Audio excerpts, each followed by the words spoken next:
Okay, we've got the new KTM450 450. Comes with the standard spring, which is the 45, which is top end weight for a rider, 85 kilos with the gear on, which I'm over that. So I've got the upgraded spring, or the 48, which will give me a better spring rate and stop me bottoming out like I did on the old bike. So I'm going to take off a bunch of stuff, starting with the exhaust and the guard, so I can get to it all, and then drop it. You can technically undo the spring at the top, undo these bottom bolts and take the spring off.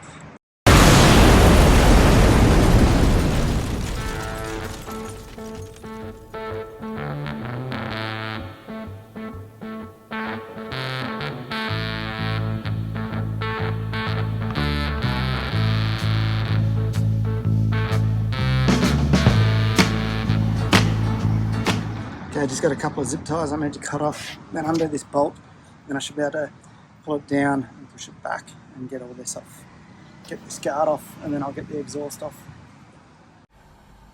Once the cover is off, I can get to work on the exhaust. The muffler's just held on with these two bolts here. Undo them, and then the spring holding these two together, and then just working it rearwards. It's just a flush fit in there, so it will come out pretty easily. Quickly throw the bike up on the stand, undo the shock bolt, get it out of the way, and then undo the swing arm pivot, get it out of the way and make room for the spring.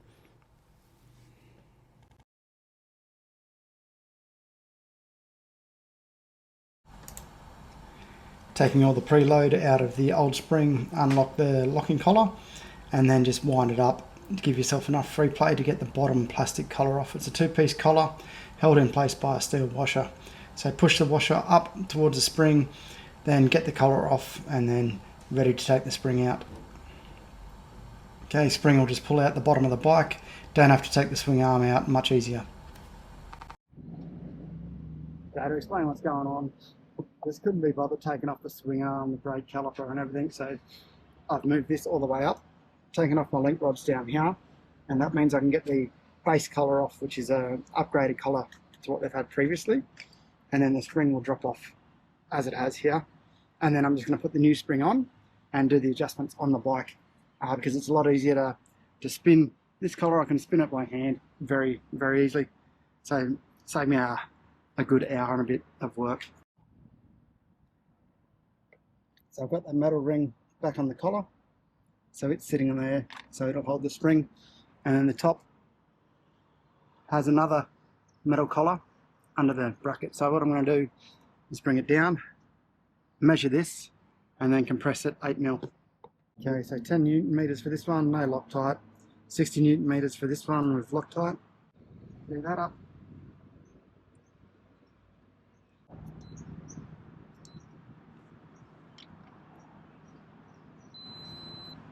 So this one has a flat piece on the other side, you just got to make sure that's in line. 10, which really doesn't seem like much. And then this one up to 60.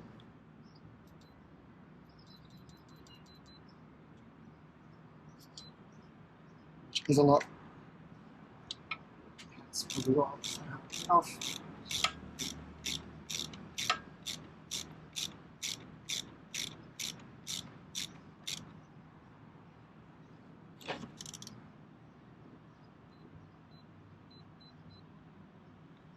The best thing to get is not as close when you're close. There we go. 60. So that's all back on. It's pretty simple. Okay, so I've just screwed that down until I've moved this 8mm. That's the factory setting. And then won't lock the locking ring yet until I get my static sag where I want it. Okay, so now I want to check the static sag. So I want to measure from here up to, you can barely see it, but it says sag here. Little mark, and as long as I measure at the same spot each time,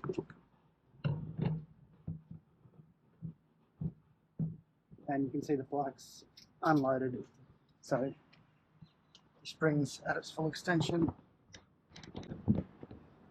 So it'll be very hard for you to see.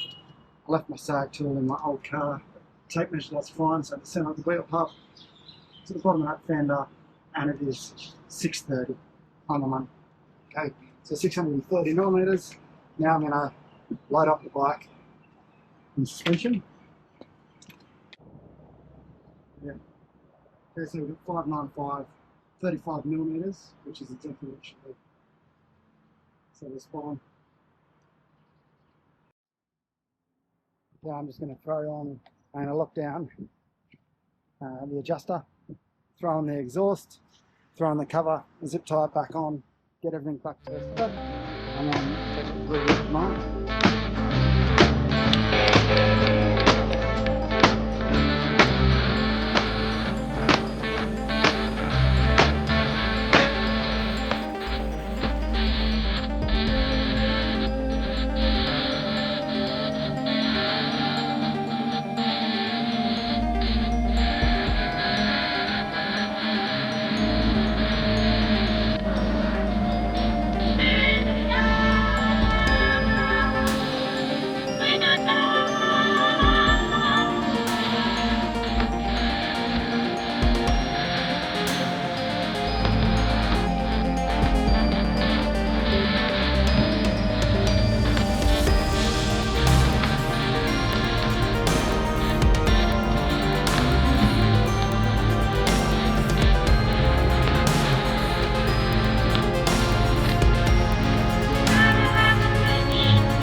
Never been a sinner, I never sinned. I got